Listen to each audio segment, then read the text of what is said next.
अभी 2 दिन पहले व्हाट्सएप पर एक छोटी सी कहानी पढ़ी थी। तो वो कॉन्सेप्ट, वो आइडिया मुझे इतना भाया, इतना पसंद आया कि मैंने तभी सोच लिया था कि ये आप लोगों के साथ मैं शेयर ज़रूर करूँगा। तो शुरुआत कुछ इस तरह थी कि लेखक कहते हैं कि मेरी बीवी ने कुछ दिनों पहले घर की छत पर कुछ मटके रखवाए थे। मटके जिनमें पौधे लगे हुए होते हैं, और एक छोटा सा उसने बाग बना लिया था।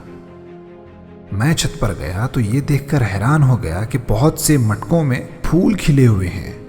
नींबू के पौधे में नींबू लगे हुए हैं, टमाटर और बैगन उगे हुए हैं। मैंने देखा कि पिछले हफ्ते उसने बांस का जो पौधा मटके में लगाया था, उस मटके को घसीट कर वो दूसरे मटके के पास कर रही थी। मैंने कहा, तुम इस भारी मटके को क्यों घसीट रही हो? बीवी ने मुझसे कहा, यहाँ ये बांस का पौधा सूख रहा है, उसे वहां से उठाकर इस पौधे के पास, इस पौधे के नजदीक रख देते हैं। मैं हंस पड़ा और कहा, अरे पौधा सूख रहा है तो खाद डालो भाई, पानी डालो।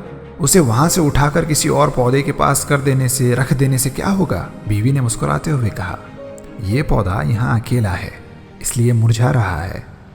इसे इस पौधे के पास कर दें तो ये फिर से लहलहा उठेगा, फिर से हरा भरा हो जाएगा। पौधे अकेले में सूख जाते हैं, लेकिन इन्हें अगर किसी और पौधे के साथ मिला दिया जाए, साथ रख दिया जाए, तो जी उठते हैं। लेखक कहते हैं यह बहुत अजीब सी बात थी। एक एक करके कई फोटोज आंखों के सामने बनती चली गई। वो कहते हैं कि अगरचे कि उनकी माँ की मौत के बाद उनके डैड कैसे एक ही रात में बूढ़े हो गए, बहुत बूढ़े लगने लगे, ये उनकी आंखों के सामने आने लगा। वो कहते हैं कि माँ के जाने के बाद भी 16 साल तक उनके डैड जिंदा रहे, लेकिन सूखे हुए पौधे की तरह। माँ के रहते हुए जिस बाप को, जिस डैड को उन्होंने कभी उदास नहीं देखा था, वो माँ के जाने के बाद खामोश से हो गए थे। वो लिखते हैं कि मुझे बीवी के इस यकीन पर पूरा भरोसा हो रहा था। लग रहा था कि सचमुच में ये पौधे, ये प्लांट्स अकेले में सूख जाते होंगे। अपने बचपन की यादें ताज़ा करते हुए वो फिर से कहते हैं कि एक बार बाजार से मैं एक छोटी सी रंगीन मछली खरीद कर लाया था। उसे एक जार में पानी भरकर मैंने रख दिया था। मछली सारा दिन गुमसुम रही। मैंने उसके लिए खाना भी डाला, लेकिन वो चुपचाप इधर उधर पानी में घूमती रही। सारा खाना जार में नीचे तह में जाकर बैठ गया। मछली ने कुछ नहीं खाया। 2 दिन तक वह ऐसे ही रही, और एक सुबह मैंने देखा कि वो पानी के ऊपर उल्टी पड़ी थी।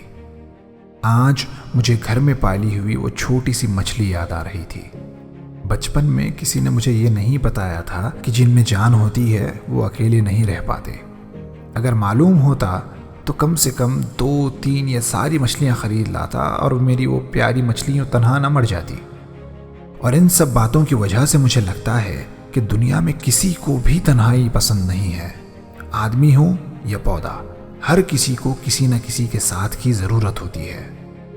आप खुद भी अपने अंदर झांके। अगर कहीं भी कोई अकेला नजर आए तो उसे अपना साथ दीजिए, उसे मुरझाने से बचाइए। अगर आप अकेले हों तो आप भी किसी का साथ लीजिए। आप खुद को भी मुरझाने से रोकिए। तन्हाई, अकेला होना, बीइंग अलोन, ये बहुत बड़ी सजा है। मटके के पौधे को तो हाथ से खींचकर एक दूसरे पौधे के पास किया जा सकता है, लेकिन आदमी को करीब लाने के लिए ज़रूरत होती है रिश्तों को समझने की, उन्हें सिक्योर करने की, महफूज करने की और समेटने की। अगर दिल के किसी कोने में भी आपको लगे कि ज़िंदगी का रस सूख रहा है, ज़िंदगी बेरंग हो रही है, मुरझा रही है, तो इस पर रिश्तों की मोहब्बत का रस डालिए। खुश रहिए और मुस्कुराते रहिए।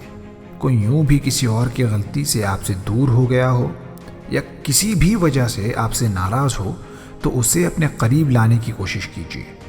इस आर्टिकल को पढ़ने के बाद मैंने तो अपनी ज़िंदगी में एक चेंज लाने का सोचा है, और मैंने इसकी शुरुआत भी कर दी। और मैंने क्या सोचा? मैंने सोचा कि हर वो शख्स जिससे मैंने झगड़ा किया हो या उसने मुझसे झगड़ा किया हो, मैं उसे माफ़ करता हूँ। मैं उसे माफ़ करता हूँ ताकि मैं खुश रह सकूँ। मैं उसे माफ़ करता हूँ ताकि मैं अपनी ज़िंदगी को पूरी तरह से एंजॉय कर सकूँ। मैं उसे माफ़ करता हूँ ताकि मैं अपने आप को वक्त दे सकूँ, अपनी फैमिली के लिए कुछ अच्छा कर सकूं और अपनी ज़िंदगी को एक कामयाब ज़िंदगी बना सकूं। तो अगर आप अब तक देख रहे हैं और आपको ये वीडियो पसंद आया है तो इसे लाइक कीजिए। आप इसे हर उस शख्स के साथ शेयर भी कर सकते हैं जिसे लगता है कि वो अकेला है या जिसे आपकी मदद की ज़रूरत है या जो आपसे नाराज़ था। तो आप इसे शेयर करके उसके साथ अपने रिश्ते दोबारा जोड़ सकते हैं। कमेंट करके ज़रूर बताइएगा कि आप क्या करने वाले हैं। नेवर क्विट से मैं इबाद आपकी खुशियों भरी और प्यारी सी ज़िंदगी के लिए दुआएं करता हूँ। अब आप अगर मुझसे बात करना चाहते हो तो इंस्टाग्राम पर मुझे कांटेक्ट कर सकते हो। मैं वहाँ पहले से ज़्यादा एक्टिव हूँ। आपके मैसेज का रिप्लाई भी मैं करूँगा और ऐसी अच्छी शॉर्ट स्टोरीज़, वीडियोज़, फ़ोटोज़ आपको वहाँ इंस्टाग्राम पर भी मिलती रहेंगी। मेरा इंस्टाग्राम यूज़र नेम never_quit_official है और आपसे बात करने के लिए मैं बेताब हूँ। Thank you for watching.